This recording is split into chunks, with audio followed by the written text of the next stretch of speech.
Hi everyone, welcome to learn with Yusuf. ये video में हम डिस्कस करेंगे important questions which are from chapter force work and energy, light का पूरा module, sound, calorimetry and radioactivity. अगर आपको ये क्वेश्चंस का पीडीएफ या फिर मैं बोलूँ वर्कशीट चाहिए तो आप डिस्क्रिप्शन में इसका लिंक चेक कर सकते हो, या फिर मैं कम्युनिटी पर भी ऑलरेडी डाल चुका हूँ, आप वहाँ से जाके चेक करिए। चलिए अब टाइम वेस्ट नहीं करते और ये क्वेश्चन सॉल्व करते हैं। A lens forms an upright and diminished image of an object when the object is placed at a given point of a given lens। जो सबसे important information दी हुई है वो ये है, upright and diminish। upright image का मतलब virtual image है, और अगर virtual image है तो पक्का या तो ये convex lens का 6th केस है या फिर ये concave lens का कोई भी केस है। ठीक है, अब आप कैसे डिसाइड करोगे ये कॉन्वेक्स है या कॉन्केव? तो इन्होंने दूसरी इंपॉर्टेंट इन्फॉर्मेशन दी है, वो है डिमिनिश। डिमिनिश इमेज का मतलब ये है कि ये जो लेंस है ये पक्का कॉन्केव होगा, बिकॉज कॉन्वेक्स लेंस का 6th केस तो लार्ज इमेज बनाता है वर्चुअल के साथ। So what is your first answer? Your first answer is it is a concave lens. Next उन्होंने पूछा है draw a ray diagram to show the image formation, जो कि बड़ा आसान है। Principal axis, optical center, this is your imaginary line, f1 2f1 f2 2f2, this is your object, ठीक, this is your object। ये आपका incident ray which is parallel to the principal axis, this will not converge, instead it will diverge। optical center से ये रे निकला which is the third rule, and here you go, ये आपका image बना जो कि डिमिनिश है, वर्चुअल है एंड अपराइट है। नेक्स्ट क्वेश्चन की तरफ बढ़ते हैं। 50 gram of ice at 0 degree Celsius is added to 300 gram of liquid at 30 degree Celsius. जब भी आप ऐसे क्वेश्चन देखो, यानी कि कैलोरीमेट्री के क्वेश्चन देखो, पहले तो फटाफट आप लोग ये दो फार्मूलाज लिख लिया करो साइड में कि आपको समझे कि कहाँ पे क्या फार्मूला यूज़ करना है। एक है MC डेल्टा T, ये फार्मूला यूज़ होता है जब हम टेम्परेचर चेंज की बात करते हैं, स्टेट चेंज की नहीं। या तो टेम्परेचर बढ़ रहा होगा या तो टेम्परेचर घट रहा होगा। फिर दूसरा ये जो फार्मूला है Q is equals to M into L, ये फार्मूला यूज़ होता है स्टेट चेंज के दौरान, यानी कि सॉलिड लिक्विड में कन्वर्ट हो रहा है, लिक्विड सॉलिड में तो लेटेंट हीट ऑफ फ्यूजन, अगर लिक्विड गैस में या फिर गैस लिक्विड में तो लेटेंट हीट ऑफ वेपराइजेशन। दूसरा इंपॉर्टेंट चीज़ जो आपने देखने की ज़रूरत है कि जितनी भी यहाँ पे वैल्यूज़ दी हुई है, स्पेसिफिक हीट, लेटेंट हीट, इनमें नोटिस करो कि जो वैल्यू दी हुई है वो ग्राम इन्वर्स में है या केजी इन्वर्स में। अब आप ये क्यों बोल रहे हो? अगर तो ये ग्राम इन्वर्स में है ना, और अगर आपका जो मास दिया हुआ है क्वेश्चन में वो भी ग्राम में है तो आपको स्ट्रेस लेने की ज़रूरत नहीं है। लेकिन अगर यहाँ पे ये केजी में दिया होता और अगर आपको ये चीज़ें ग्राम में दी होती तो अब आपको ये 50 ग्राम और ये 300 ग्राम को केजी में कन्वर्ट करना ज़रूरी है। ये अक्सर बच्चे यहाँ पर फंस जाते हैं और बहुत ऑब्वियस गलती हो जाती है, तो प्लीज़ ये गलती अवॉइड करना। अब जब भी कोई चीज़ दूसरी चीज़ में मिक्स की जाती है, बहुत ऑब्वियस सी बात है कि यहाँ पे हीट एक्सचेंज का प्रिंसिपल लग रहा है, someone is losing and someone is gaining. तो मैं गिवन डेटा लिखकर आपका और टाइम वेस्ट नहीं करूँगा, मैं डायरेक्टली सोल्यूशन पर आता हूँ और अप्रोच देखो। तो मैंने बोला heat lost by liquid will be equal to heat gained by ice। आप इतने कॉन्फिडेंट क्यों हो कि heat gain by heat gain by ice और हीट लॉस बाय लिक्विड होगा? इट इज़ बिकॉज यहाँ पे क्लियरली दिख रहा है कि 50 gram of ice at 0 degree Celsius is added to 300 gram of liquid at 30 degree Celsius. तो 30 डिग्री का जो लिक्विड है वो लूज़ करेगा और जो 0 डिग्री का आइस है वो पहले मेल्ट होगा और फिर गेन करेगा। सर इसका क्या मतलब? बताता हूँ। उसने बात पूछा है what is the final temperature of the mixture when the ice has melted. Okay, तो हीट लॉस बाय लिक्विड का मतलब कि अगर उसका टेम्परेचर 30 डिग्री पे था तो ऑब्वियस सी बात है कुछ तो नीचे ड्रॉप होगा। तो मैं कैसे लिखूँगा? M into C into delta T। अब 1 1 1 लिख देते हैं। अब देखिएगा यहाँ पे जब मैं गेन आइस की बात करूँ तो बेटा आइस डायरेक्टली अपना टेम्परेचर गेन नहीं करता, आइस पहले मेल्ट होगा। इसका ये मतलब कि 50 ग्राम का आइस अगर पहले मेल्ट हो रहा है तो यहाँ पे हमें फॉर्मूला लगाना पड़ेगा ml, राइट। अगर मैं यहाँ पे 2 और 2 लिख दूँ, 2 लिख दूँ तो बराबर हो जाएगा। प्लस अगर मैं आपको अब पूछूं कि आइस मेल्ट हो गया तो आइस मेल्ट होने के बाद क्या बन गया? पानी बन गया। अगर वो पानी बन गया तो अब वो अपना टेम्परेचर भी बढ़ाएगा, तो फॉर्मूला क्या आएगा? M into C into delta T। यहाँ पे 2 2 एंड 2 लिख देते हैं। अब कुछ नहीं करना, अब आपको उस वैल्यू सब्स्टिट्यूट करनी है। अगर आप लिक्विड की बात करो तो लिक्विड का मास है 300 ग्राम, उसका स्पेसिफिक हीट कैपेसिटी है 2.65 और चेंज इन टेम्परेचर देखते हैं कैसे लिखना है। तो हम लिखेंगे 300, specific heat capacity 2.65 into change in temperature में हम लिखेंगे 30 माइनस टी। अब आप बोलोगे क्यों? तो बेटा 30 डिग्री से वो टेम्परेचर ड्रॉप किया है, नीचे के तक आया है, तो 30 बड़ा है और जो फाइनल टेम्परेचर उसका है वो छोटा है, तो हमने 30 माइनस टी लिखा। अब अगर मैं M2 की बात करूँ तो M2 which is mass of ice will be 650, L की वैल्यू कितनी होगी 336 प्लस यहाँ पे वापस से कितना होगा 50, C का वैल्यू कितना होगा बिकॉज पानी अब टेम्परेचर अपना चेंज करेगा which is 4.2 specific heat capacity and change in temperature होगा। अब पानी जो है वो 0 से कुछ फाइनल टेम्परेचर पे गया होगा, राइट। अगर लिक्विड 30 से उस फाइनल टेम्परेचर T तक आया, 30 से फाइनल टेम्परेचर T पर आया लिक्विड, तो ये अपना जो आइस है ये 0 से कहाँ तक गया होगा, T तक गया होगा। तो यहाँ पर 30 माइनस टी किया था, तो यहाँ पे T माइनस 0 करेंगे विच इज़ T, राइट। अब to save my time and to save your time as well I will be using calculators. तो फटाफट वैल्यूज सब्स्टिट्यूट करके हम निकाल लेते हैं। आंसर आएगा यहाँ पे 795 जब मैंने दोनों को मल्टीप्लाई किया और ये आया 30 माइनस टी। अब अगर हम 50 को मल्टीप्लाई करें 336 से तो आंसर आएगा 16800 plus if I multiply 50 times 4.2 एक second 50 times 4.2 I get 210T। Okay, अब जी अगर मैं अब 795 टाइम्स 30 मल्टीप्लाई करूँ तो this is 23850 minus 795T is equals to 16800 plus 210T। ठीक, अब 23850 माइनस 168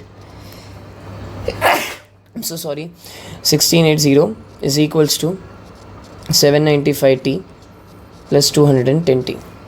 तो minus 1680 this is 7050 and this is 795 plus 210 which is 1005T.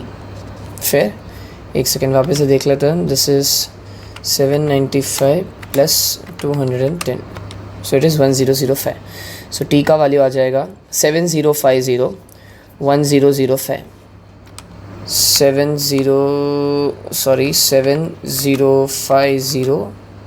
Divided by 1005। So this is 7। So T का आंसर आ रहा है 7 degree Celsius. Okay, so yes this is the final temperature. Let's move on to the next question. Question number 3 says, two important nuclear reactions are described incompletely by the following equations. क्या है वो incomplete reactions, वो पहले लिख लेते हैं because यहाँ पे दिख नहीं रहा है ढंग से। Aluminium is 1327 plus helium atom है which is 2 and 4 which gives silicon which is 14 and 30 and साथ में question mark दिया हुआ है। फिर दूसरा question है यहाँ पे potassium 1939, then you have again a question mark, then you have calcium 2042 and then you have hydrogen का isotope which is protium 1 and 1. अब बोला है fill in the gaps in this equations by employing the conservation of masses and atomic number of the reacting species and products. Basically आपको left hand side पे क्या atomic number and atomic masses है, right hand side पे क्या atomic number and atomic masses है, उस basis पे ये रिएक्शन को कंप्लीट करना है। तो कैसे करोगे आप? बहुत सिंपल है, नोटिस करिए यहाँ पे। अगर आप यहाँ पे एटॉमिक नंबर को देखोगे तो टोटल एटॉमिक नंबर यहाँ पे कितना है 15, और अगर यहाँ पे टोटल एटॉमिक नंबर 14 है तो इसका मतलब यहाँ पर एक का और मिसिंग है, बराबर। तो मैं एक एलिमेंट ले लेता हूँ x, अभी फ़िलहाल उसको कुछ नाम नहीं देंगे और मैंने बोल दिया 1, ठीक है। क्यों? बिकॉज यहाँ पर भी देखो टोटल एटॉमिक नंबर 15 होना चाहिए और यहाँ पर भी टोटल एटॉमिक नंबर 15 होना चाहिए। अब यहाँ पे टोटल एटॉमिक मास नंबर 27 + 4 कितना हो रहा है 31, और यहाँ पे जो टोटल मास नंबर है वो 30 है, इसका मतलब यहाँ पर भी क्या आएगा 1। और जैसे मुझे पता चला कि दोनों ही ऊपर नीचे 1 आ रहा है, इसका मतलब ये क्या होगा, प्रोटियम होगा। ये हम डायरेक्टली लिख सकते हैं। नेक्स्ट कंप्लीट करते हैं रिएक्शन को। इतने सिंपल क्वेश्चन है भाई। नेक्स्ट, और एक्सपेक्ट कर सकते हो आप ये, यहाँ पर 20 है एटॉमिक नंबर और यहाँ पे 1 है, तो टोटल एटॉमिक नंबर यहाँ पे कितना है 21 बराबर। और यहाँ पर अगर आप गौर से देखोगे तो यहाँ पे एक एलिमेंट ले लेता हूँ, लेट्स से y, तो उस पर भी एटॉमिक नंबर कितना होगा 21 ही होगा। अगर यहाँ पे 21 है टोटल तो यहाँ पे भी 21 होगा। तो अगर ये 19 है तो ये पक्का 2 है। ओके सर, फिर अब यहाँ पे अगर देखोगे एटॉमिक मास नंबर 43 है और यहाँ पे एटॉमिक मास नंबर सिर्फ 39 है। 39 में क्या जोड़ूँ कि 43 हो जाए, तो 39 में सर 4 जोड़ो तो 43 हो जाएगा। और जैसे ही मैंने को ये पता चला कि ये 2-4 का कॉम्बिनेशन है, ये पक्का क्या होगा, अल्फ़ा पार्टिकल होगा which is helium. So now it makes sense, right. ये कंप्लीट कर लिया हमने रिएक्शन, उसके बाद और कुछ नहीं पूछा इन्होंने। नेक्स्ट क्वेश्चन की तरफ बढ़ते हैं। एंड अब अप्रोच पे ध्यान दो आप, ज़्यादा बेटर उस वहीं से समझोगे। चलो, a uniform metre rule can be balance at 70 centimetre mark, ठीक है। और आगे अगर क्वेश्चन नहीं भी रीड करूँगा, सामने से उन्होंने बोला है draw the diagram of this arrangement. मुझे बोले या ना बोले ये मैं पर्सनली करता हूँ, मैं क्वेश्चन पढ़ते पढ़ते डायग्राम बनाता हूँ। चलो, क्या बोला है, uniform metre rule. Okay, uniform metre rule बोला मतलब ये 0 का मार्क है एंड दिस इज़ 100 सेंटीमीटर का मार्क।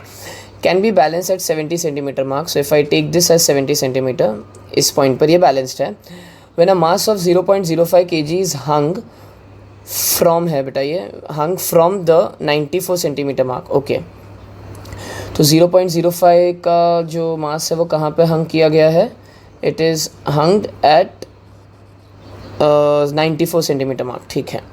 तो चलिए यहाँ पे ये क्या हो गया, दिस इज़ 0.05 kgf लिख सकते हैं इसे हम। एंड ये कितना है, दिस इज़ 94। ओके, उन्होंने बोला है draw the diagram of the arrangement. और एक और चीज़ कि 50 सेंटीमीटर पर क्या रहेगा, आपका वेट रहेगा। तो मुझे वेट बनाना भी ज़रूरी है, ठीक है। आप वेट को इग्नोर नहीं कर सकते। सो this is your weight and this is the arrangement of the diagram, ठीक है। आई गेस पहला मार्क तो आपको मिल गया और कुछ बताने की ज़रूरत नहीं है। नेक्स्ट उन्होंने बोला है find the mass of the metre rule, मतलब बेसिकली वेट पूछ रहा है, उसके बाद मास तो हम निकाल सकते हैं। कैसे करोगे, तो मैं जानता हूँ यहाँ पे चीज़ें सेंटीमीटर में है, मीटर में कन्वर्ट करनी ज़रूरी है, बट बिकॉज हम यहाँ पे सिस्टम को इक्विलिब्रियम पे मान रहे हैं, राइट। हम क्या बोल रहे हैं, एंटी क्लॉकवाइज मूवमेंट हम लिखेंगे बाय प्रिंसिपल ऑफ मूवमेंट। क्या लिखेंगे, by principle of movement. Anti clockwise movement is equals to clockwise movement. वैसे भी चीज़ें भले ही सेंटीमीटर में है, वो सेंटीमीटर रेशियो के वाइज कैंसिल होकर कोई आपको दिक्कत नहीं देने वाला, तो आप बिंदास सॉल्व करो। तो एंटी क्लॉकवाइज मूवमेंट की अगर मैं बात करूँ तो क्या आएगा, W टाइम्स, अब ये 50 है और ये 70 है, तो इन दोनों के बीच का गैप कितना हुआ, 20 हुआ, बिकॉज पिवट से डिस्टेंस लेते हैं हम वेट तक का या फोर्स तक का। नेक्स्ट अगर क्लॉकवाइज मूवमेंट की बात करूँ तो कितना आएगा, दिस विल बी 0.05। हाँ मैं जानता हूँ 10 से मल्टीप्लाई करना ज़रूरी है, लेकिन क्या ही फ़र्क पड़ेगा, वैसे भी चलो कर ही लो, वेट निकलेगा। तो ये 10 से मल्टीप्लाई कर लिया इनटू, अब अगर आप नोटिस करो यहाँ पे तो ये है 94 माइनस 70 आएगा, ये समझा आप लोग को, 94 ये देखो यहाँ पे, ये 94 के मार्क पे और ये 70, तो ये गैप कितना हो गया, 24 हो गया। तो मैंने क्या लिखा यहाँ पे, this is 24। Now let's multiply this, और मल्टीप्लाई नहीं भी करेंगे तो हो जाएगा। This is W is equals to 0.05 times 10 times 24 upon 20। This 0 gets cancel out, 2 times 1 2 times 12। So basically मुझे 12 को मल्टीप्लाई करना है किससे, 5 से। तो कितना होता है भाई, उसके लिए भी कैलकुलेटर ही यूज़ करूँगा क्या मैं, हाँ कर ही रहा हूँ, सो दैट फटाफट हो जाए। Okay, answer is 0.6। तो वेट कितना आ रहा है आपका, वेट आ रहा है आपका 0.6 न्यूटन आ रहा है। अगर आपको अब मास ढूंढना है तो आपको इसको सिंपली 10 से डिवाइड करना पड़ेगा, तो मास कितना निकल कर आ जाएगा, 0.06 kg। So here you go, ये रहा आपका मास ऑफ द रूलर, ठीक है। ये गलती नहीं करना, अक्सर बच्चे ये गलती करते हैं, 0.6 लिख के आ जाता है, ख़त्म हो जाओगे, मास पूछा है भाई। इसीलिए मैं उस टाइम में बोल रहा था कि 10 से मल्टीप्लाई मत करो, बिकॉज हर चीज़ फिर रेशियो वाइज कैंसिल होकर डायरेक्टली मास में ही आपको वैल्यू मिल जाएगी। चलिए नेक्स्ट क्वेश्चन की तरफ बढ़ते हैं। It is observe that during march past we hear a bass drum distinctly from a distance compare to the side drums. Name the characteristic of sound associated with the above observation. तो what is the characteristic of sound associated with this observation, अब जहाँ तक मुझे लग रहा है मार्च पास के दौरान बेस ड्रम से आवाज़ डिस्टिंक्टली इसीलिए आती है, it is because of the surface area of the base drum. तो हम बोलेंगे फर्स्ट तो मुझे समझ में आ गया, the characteristic which is discuss over here is loudness. Okay, loudness depends on the surface area of loudness depends on the surface area, right? Since bass drum has larger surface area. Okay, second question मैंने अब read किया, give a reason for your above observation। मैंने A और B का answer साथ में लिख दिया, आप सेपरेट करके लिखना। loudness depends on the surface area since bass drum has more area then side drums, then side drum loudness is more। clear? next question की तरफ बढ़ते हैं। उत्तम and Nitesh are standing at a distance of 12 meter and 20 meter respectively from a cliff. They start shouting the names, they want to hear clear echo of the sound। पहला उन्होंने बोला है will Nitesh and Uttam be able to hear an clear echo of the own sound. देखो, echo सुनने के लिए हमें minimum distance की ज़रूरत होती है। सभी को दिमाग में आ रहा होगा what is the minimum distance, it is 17.2 metres, right. तो अब वो मिनिमम डिस्टेंस में निकालो कैसे, बराबर। अगर आप गौर से देखोगे यहाँ पे पूरे क्वेश्चन में उन्होंने स्पीड ऑफ साउंड नहीं दिया है, तो हमें स्पीड ऑफ साउंड क्या अज्यूम कर लेना है, 340 मीटर पर सेकेंड अज्यूम कर लेना है। आपको अच्छे से मालूम है अगर मैं 340 मीटर पर सेकेंड साउंड का स्पीड अज्यूम करूँ, बिकॉज वो वेरी करता है as per temperature, density and stuff, तो अगर ये स्पीड ऑफ साउंड में अज्यूम करूँ और मुझे मालूम है जो टाइम लगता है हमें किसी साउंड को रिटेन करने के लिए वो 0.1 सेकेंड है, तो उस लिहाज से मिनिमम डिस्टेंस कितना होना चाहिए, 17.2 मीटर होना चाहिए। तो तुम्हें नहीं लगता अगर मिनिमम डिस्टेंस 17.2 मीटर होना चाहिए एको सुनाई देने के लिए, तो किस इंसान को एको सुनाई देगा और किस इंसान को एको नहीं सुनाई देगा? बहुत ऑब्वियस है, नितेश को एको सुनाई देगा और उत्तम को सुनाई नहीं देगा। क्या ये बात क्लियर हुई? क्वेश्चन सॉल्व करने की भी ज़रूरत नहीं है, हम डायरेक्टली देख के ही बता सकते हैं। 20 मीटर है ये और ये 12 मीटर है, तो हम क्या लिखेंगे सिन। और सेकंड क्वेश्चन क्या पूछा, can you explain the condition for a sound to form an echo. ये तो अपन वापस से बोल ही दिया ना ऊपर, ए में ही आंसर इसका आ गया। सिंस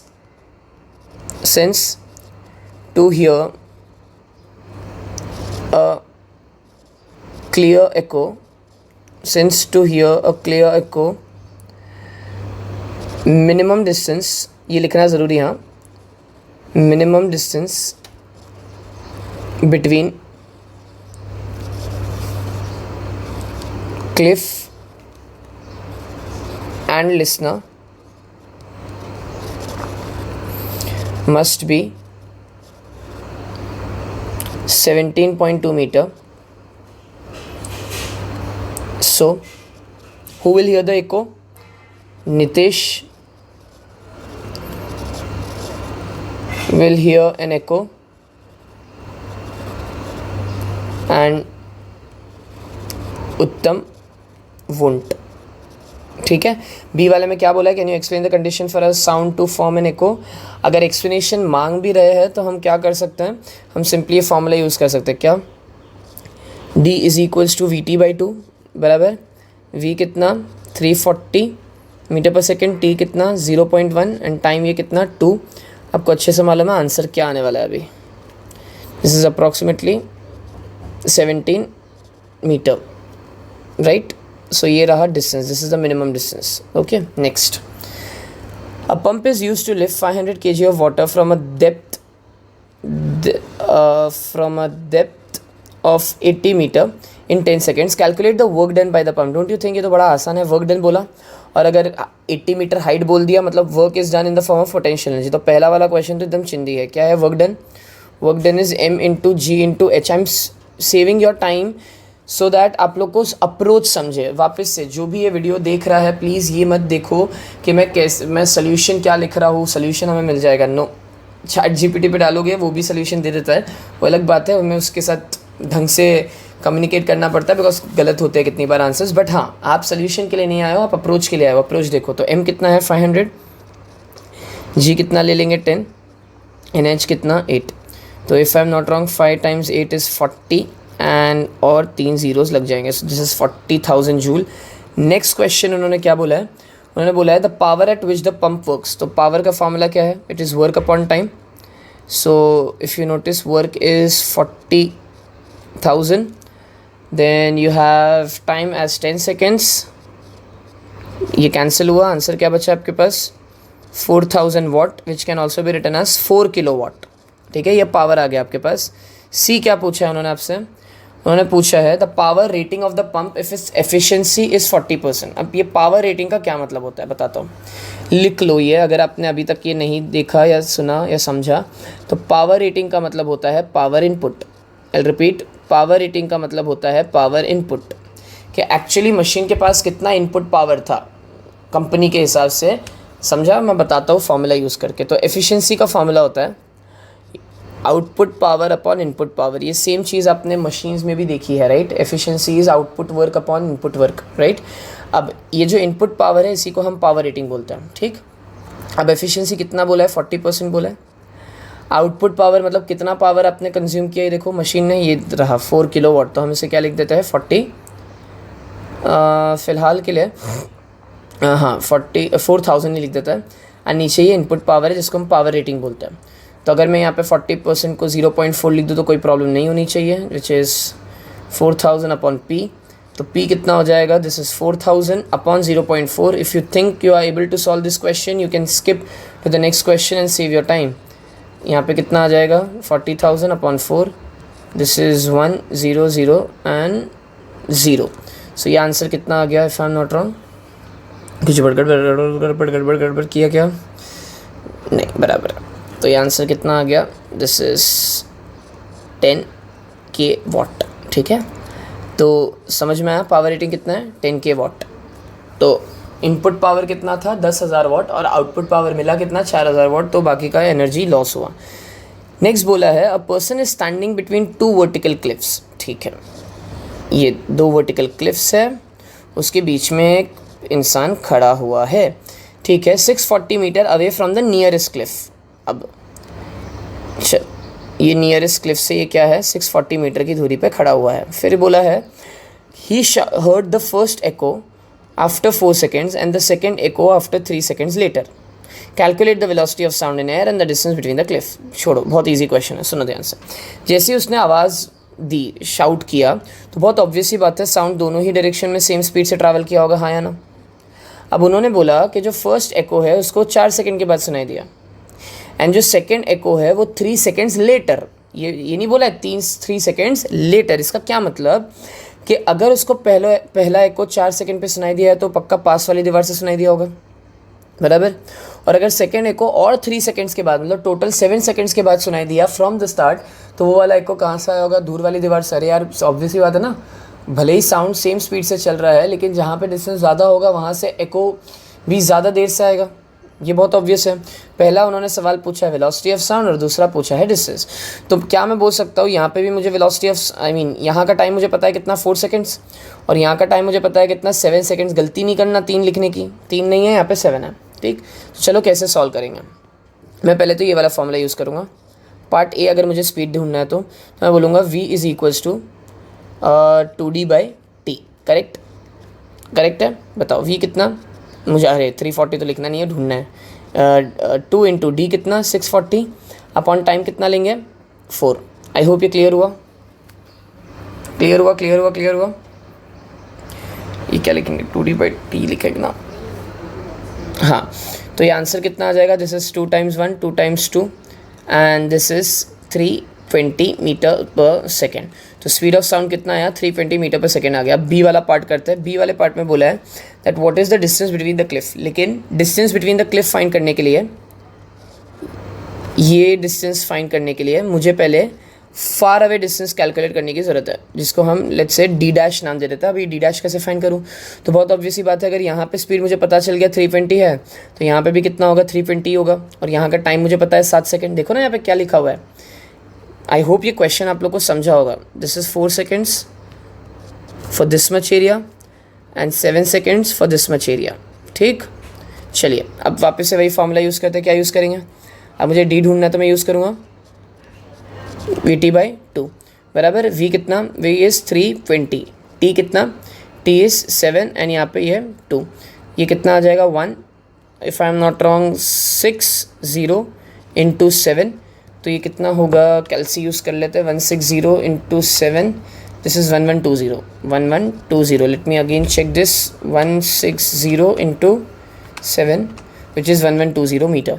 अब मुझे फाइनल डिस्टेंस चाहिए between the cliff. So distance between the cliff is 640 plus 1120, so कितना हो जाएगा ये, this is 1760. So this is your answer, 1760 metre. So ये है distance between the cliff. Next question की तरफ बढ़ते हैं. ओके थोड़ा सा प्रिंटिंग गड़बड़ है यहाँ पे, ये ए है, this is B and this is C.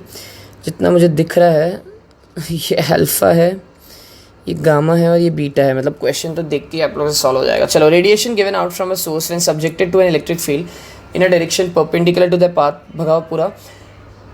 The arrows show the path of the radiation A B and C. Answer the following question in terms of A B and C.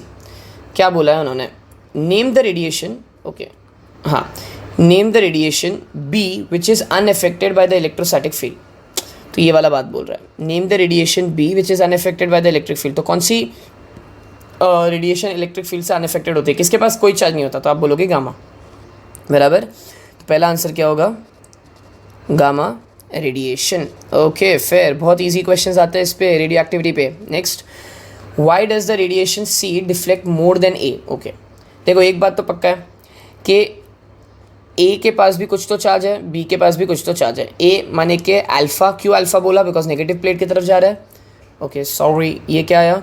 Then B C माने कि beta जो कि कहा जा रहा है positive plate की तरफ जा रहा है, माने कि नेगेटिव चार्ज है. ठीक है, अब उन्होंने पूछा है कि C why does the radiation C deflect more than A.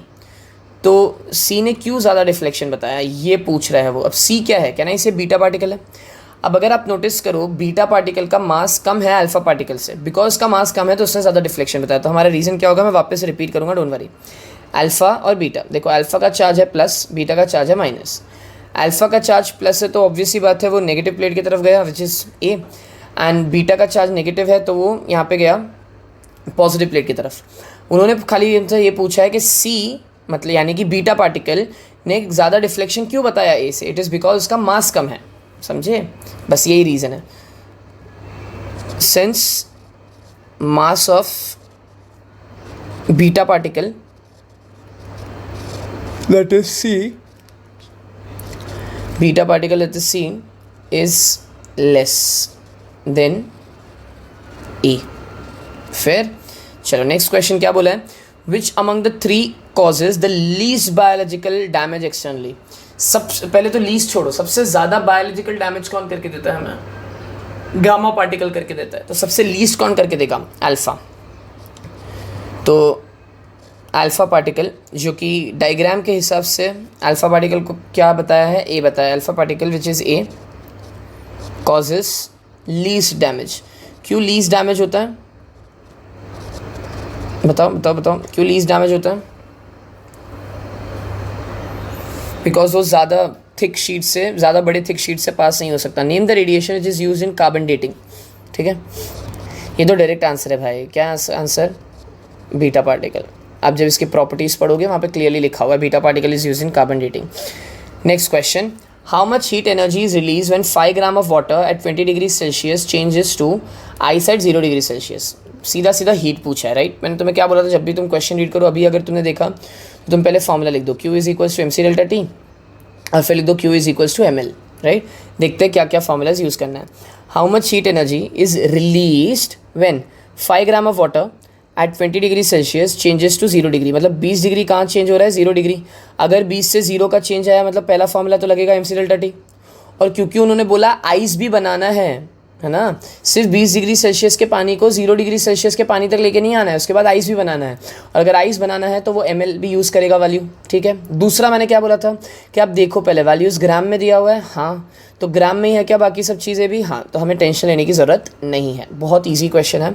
तो हम बोलेंगे heat released is equals to m into c into delta T, पहले वो 20 से 0 पे आएगा चेंज इन टेम्परेचर, फिर वो आइस बनेगा मतलब ml, ठीक है। अब सब्स्टिट्यूट करना है वैल्यूज़ और कुछ भी नहीं है क्वेश्चन में, करोगे ये खुद से या मैं बता दूँ। ये 5 इंटू सी कितना, सी आपको लेना है 4.2 इंटू चेंज कितना है आप 20 का, बिकॉज 20 से 0 आ रहा है, प्लस यहाँ पे वापस से m कितना है, m है 5 एंड मास कितना है, दिस इज़ 336। कम ऑन, ये वाला क्वेश्चन मैं तुम्हारे हवाले छोड़ रहा हूँ, मल्टीप्लाई करना है, आंसर कमेंट सेक्शन में लिखो। 30वें मिनट पर आप लोग का मुझे वहाँ पे टाइम स्टैम्प करो और आंसर लिखो कि हाँ सर इसका आंसर हमें आ गया क्वेश्चन नंबर 10 का। चलो गुड, नेक्स्ट क्वेश्चन की तरफ बढ़ते हैं। चलो ये भी कैलोरीमेट्री का क्वेश्चन है। A piece of ice at -10 degree Celsius is heated at a constant rate. The variation of temperature with heat input is shown in the graph below. ठीक है, ये ग्राफ के बारे में आप कुछ क्वेश्चन पूछेगा। उन्होंने पूछा है what is represented by A B and C D. बहुत इजी, बहुत ज़्यादा इजी, किसी को भी आएगा ये। चलो कर देता है आप लोग के लिए सॉल्व। ए बी वाला जो पार्ट है, ऑब्वियस सी बात है, ए बी वाले पार्ट में क्या हो रहा है, 0 डिग्री दिख रहा है और टेम्परेचर भी चेंज नहीं हो रहा है। इसका क्या मतलब कि ए बी वाले पार्ट में स्टेट चेंज हो रहा है, which is it is going from solid to liquid. Clear. तो एंड सी डी वाले पार्ट में क्या हो रहा होगा, बहुत ऑब्वियस है वापस से, बिकॉज सी डी वाले पार्ट में टेम्परेचर वापस से कांस्टेंट है, मतलब स्टेट चेंज हो रहा है। कौन सा स्टेट चेंज हो रहा है, लिक्विड टू गैस। तो हमें क्या लिखना है, what is represented by A B and C D. ठीक है, हम लिखेंगे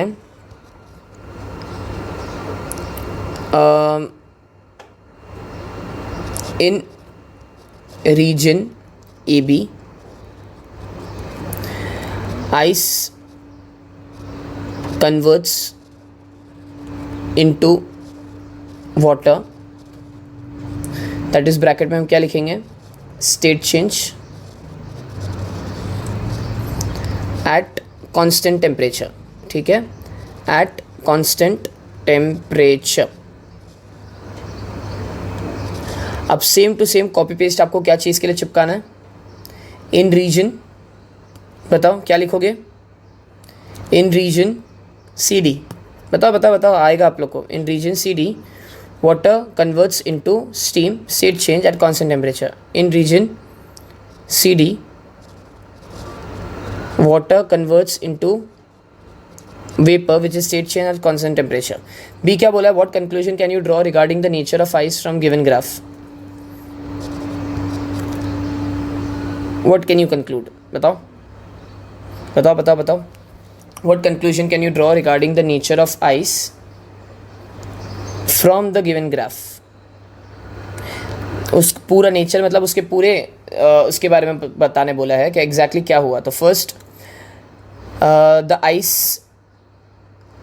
increases temperature from -10 to 0 degree Celsius, then ice melted at 0 degree Celsius, then it got converted into water and then it increases temperature। तो सिर्फ ice के बारे में बात की गई है, तो आप पहले क्या बोलोगे, ice first increases temperature from -10 to 0 degree Celsius, then it change its state from ice to water at 0 degree Celsius।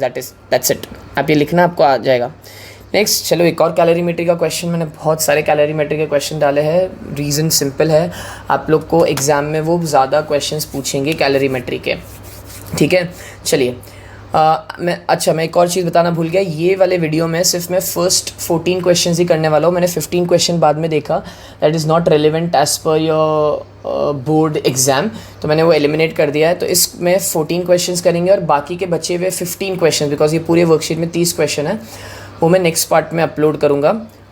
चलो 50 gram of metal piece at 27 degree Celsius requires 2400 joule of heat energy so as to attain a temperature of this much.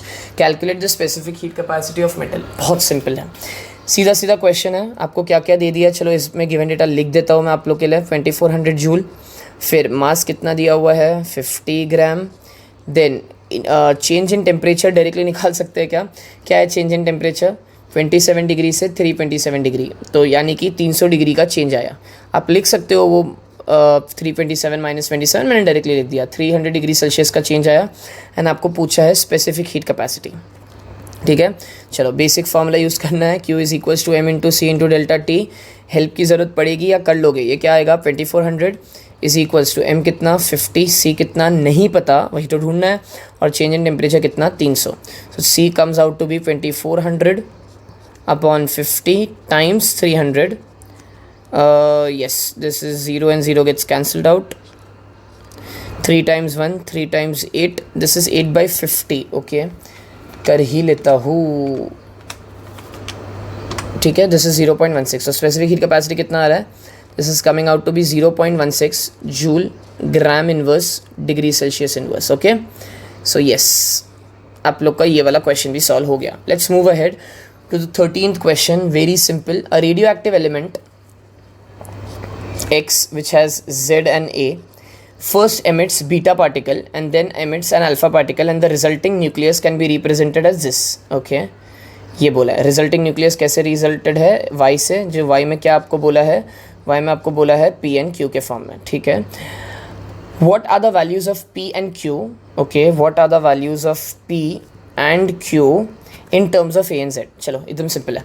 क्या करना है, इतना दिमाग लगाना नहीं है. सबसे पहले तो आपको क्या करना है, आपको जो जो बोला है वो कर लेना है. पहला, अगर इसमें से अल्फ़ा पार्टिकल बीटा पार्टिकल अगर गया तो बताओ बीटा पार्टिकल में क्या होता है, ये आप लोग को याद होना चाहिए. बताओ बीटा पार्टिकल में, बताओ बीटा पार्टिकल में अगर मैं इसको कुछ नया नाम दे दूँ, ए दे दूँ. बीटा पार्टिकल में एटॉमिक नंबर 1 से बढ़ता है विच इज़ Z+1, लेकिन एटॉमिक मास नंबर क्या रहता है? सेम रहता है. ये समझा? आई रिपीट, बीटा पार्टिकल जब एमिट होता है तो एटॉमिक नंबर 1 से बढ़ता है, एटॉमिक नंबर 1 से बढ़ता है और एटॉमिक मास नंबर वैसा का वैसा रहता है. ये हो गया बीटा पार्टिकल, बीटा एमिशन. ठीक, लेकिन अगर मैं यहीं से वापस से एक अल्फ़ा पार्टिकल भी निकलवा दूँ, तो चलो उसको बी बोल देते हैं. अल्फ़ा पार्टिकल भी निकलवा दूँ तो अल्फ़ा पार्टिकल में क्या होता है? एटॉमिक नंबर 2 से घटता है.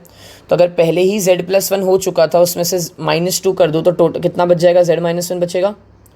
और जो एटॉमिक मास नंबर है उसमें कितना चेंज आता था? -4 का चेंज आता था. करेक्ट. तो ये क्या एमिट हो गया? Alpha particle. आई रिपीट, अगर एलिमेंट है X जिसमें से बीटा पार्टिकल एमिट हुआ तो एटॉमिक नंबर 1 से बढ़ा और एटॉमिक मास नंबर वही रहा. लेकिन अगर उसी में से वापस से अल्फ़ा पार्टिकल निकला तो एटॉमिक नंबर 2 से घटा और एटॉमिक मास नंबर 4 से घटा. बराबर. अब उन्होंने बोला है ये जो तुम्हें फाइनल एलिमेंट मिला है यही किसके बराबर है? ये जो तुम्हें फाइनल एलिमेंट मिला Z-1 और A-4 यही किसके बराबर है? ये Y के बराबर है, जो कि Q और P से रिप्रेजेंट हो रहा है. दिखा यहाँ पे? ठीक, तो अब इक्वेट कर दो. तो P का वैल्यू क्या आ गया आपके पास? A-4 और Q का वैल्यू क्या आ गया? Z-1. That's it. इतना ही पूछा था उन्होंने, ये आंसर आ गया आप लोग का. नेक्स्ट क्वेश्चन की तरफ बढ़ते हैं, which is the last question for this video. The critical angle for the glass of which the equilateral prism ABC is made is 60 degree. ठीक है, तो क्रिटिकल एंगल कितना दिया हुआ है? 60 डिग्री दिया हुआ है. A ray of light is incident on the side AB of the prism is refracted along DE such that the angle it makes with the side AC is 150. तो ये वाला जो एंगल है ये कितना है? 150 है. उन्होंने बोला है an angle EDB is 90 degree. ये वाला EDB is 90 degree. Copy the diagram. And पहला क्वेश्चन बोला है draw the path of ray incident on side AB. ठीक है, ये साइड AB पे जो पाथ है वो बनाना है. और शो द पाथ अलॉन्ग विच रे DE travels on point E and inverse. मतलब बेसिकली ये पूरा डायग्राम कंप्लीट करना है. जब भी ऐसा क्वेश्चन है ना, ज़रा दिमाग नहीं लगाना, डायग्राम कंप्लीट करना है. तो ये मैंने क्या किया, मैंने पहले ट्राइंगल बना लिया. इस ट्राइंगल में क्या नाम दे दिया? This is A, this is B and this is C. ठीक है, the critical angle for the glass for which. अब यहाँ पर उन्होंने सामने से क्या बोला है? The critical angle for the glass of which the equilateral prism ABC is made is 60 degree. Critical angle ही कितना दिया हुआ है? 60 डिग्री दिया हुआ है. जनरली ग्लास का क्रिटिकल एंगल कितना होता है? 42 डिग्री के आसपास होता है. राइट, इन्होंने सामने से क्या दे दिया है? क्रिटिकल एंगल 60 डिग्री दे दिया है. ठीक है, अब ये रे को कंप्लीट करता है. ठीक, ये रहा हमारा रे, जो कि यहाँ पर तो क्या है? 90 डिग्री एंगल पर है. ठीक है, ये रहा आपका 90 डिग्री एंगल. अब इन्होंने इस पूरे एंगल को क्या नाम दे दिया? अगर मैं नॉर्मल बना दूँ यहाँ पे, तो इस वाले पूरे एंगल को उन्होंने 150 बोल दिया. बराबर. तो इसका मतलब ये है कि ये वाला जो एंगल होगा वो 30 डिग्री होगा. हाँ या ना? बराबर. अब मैं ना ये क्वेश्चन को 2 तरीक़ों से वैसे सॉल्व करने वाला हूँ, बिकॉज मुझे लग रहा है कि क्वेश्चन में कुछ तो एरर है. एरर ये है कि क्रिटिकल एंगल 60 डिग्री कैसे हो सकता है भाई? ग्लास का तो क्रिटिकल एंगल 42 डिग्री है, तो ये हो ना हो ये 60 डिग्री इन्होंने एंगल ऑफ प्रिज्म दे दिया है. चलो दोनों तरीक़ों से करके देख लेते हैं क्या पॉसिबिलिटी हो सकती है. सुनो मैं बताता हूँ. पहले वाले केस में मैंने जो समझा, पहले वाले केस में हम क्रिटिकल एंगल को 60 डिग्री मान के चलते हैं. क्रिटिकल एंगल को 60 डिग्री मान के चलते हैं. बराबर, बिकॉज यहाँ पे दिख ही रहा है ना, the critical angle for glass of which the equilateral prism ABC is made 60 degree, ठीक, 60 डिग्री क्रिटिकल एंगल बोला है, उस लिहाज से जाता है, ठीक है। तो ये आप लोग को समझा, ये 30 डिग्री में कैसे लाया, अगर ये पूरा 150 है क्वेश्चन के हिसाब से, तो ये पूरा 180 होगा, तो ये 30 हो गया, बराबर। तो इसका यही मतलब है, अगर ये नॉर्मल है, इफ दिस इज़ नॉर्मल, ये 30 है, तो ये पक्का कितना हो गया, 60 हो गया। तो मैं मार्क कर देता हूँ, दिस एंगल इज 60। अब सुनो मेरी बात ध्यान से, अगर पहले वाला केस, ये मैं 2 केस मेरे खुद के बना रहा हूँ, ठीक है, तो अगर क्रिटिकल एंगल 60 डिग्री है और एंगल ऑफ इंसिडेंस भी 60 डिग्री है, तो इसका मतलब ये TIR तो नहीं करेगा, ये पूरे सरफेस पे क्या हो जाएगा, फैल जाएगा। ये समझा आप लोग को, ये आपका इंपॉर्टेंट कंडीशन है, राइट। रिमेंबर, जब angle of incidence critical angle के बराबर हो जाता है, जब angle of incidence critical angle के बराबर हो जाता है, तो हमारी रिफ्रैक्टेड रे नॉर्मल के साथ क्या एंगल बनाती है, 90 डिग्री। तो ये एक पॉसिबल डायग्राम है, डायग्राम कंप्लीट हो गया और कुछ भी नहीं बचा इसमें, कुछ भी नहीं बचा है, समझे। ये क्वेश्चन के हिसाब से जा रहा हूँ मैं कि क्वेश्चन में मैंने क्या इंटरप्रेट किया, लेकिन अगर अज्यूम कर लो कि क्वेश्चन में एरर है, क्वेश्चन में एरर क्या है कि भाई ग्लास का क्रिटिकल एंगल कैसे 60 डिग्री हो सकता है, 60 डिग्री तो भाई ये एंगल ऑफ प्रिज्म बोल रहा होगा वो, एंड अगर उस लिहाज से अब मैं स्टार्ट करूँ डायग्राम को, तो चलो ये क्या है, 90 है, बराबर। ये यहाँ पे क्या बनाया मैंने, नॉर्मल बनाया। अब आपको अच्छे से मालूम है ये एंगल कितना था, 60 डिग्री था, बिकॉज अभी ज्योमेट्री हमने किया। अगर ये एंगल 60 डिग्री है और अब अगर क्रिटिकल एंगल 42 डिग्री है, बराबर, यहाँ पे क्रिटिकल एंगल क्या अज्यूम किया था मैंने, 60 डिग्री एज पर द क्वेश्चन, बट मुझे डाउट हो रहा था, तो मैंने बोला नहीं यार वो 60 डिग्री क्रिटिकल एंगल नहीं होगा, 60 डिग्री तो एंगल ऑफ प्रिज्म होगा, तो क्रिटिकल एंगल 42 डिग्री होता है जनरली ग्लास का। तो उस लिहाज से अगर अब यहाँ पर angle of incidence critical angle से ज़्यादा है, तो यहाँ पे तो TIR होगा। हाँ सर, बराबर बोल रहे हो। तो उस लिहाज से यहाँ पे क्या हुआ, TIR हुआ, ठीक है, यहाँ पे क्या हुआ, TIR हुआ, समझे। तो ये क्या हो गया, वापस से 60 डिग्री हो गया, समझे।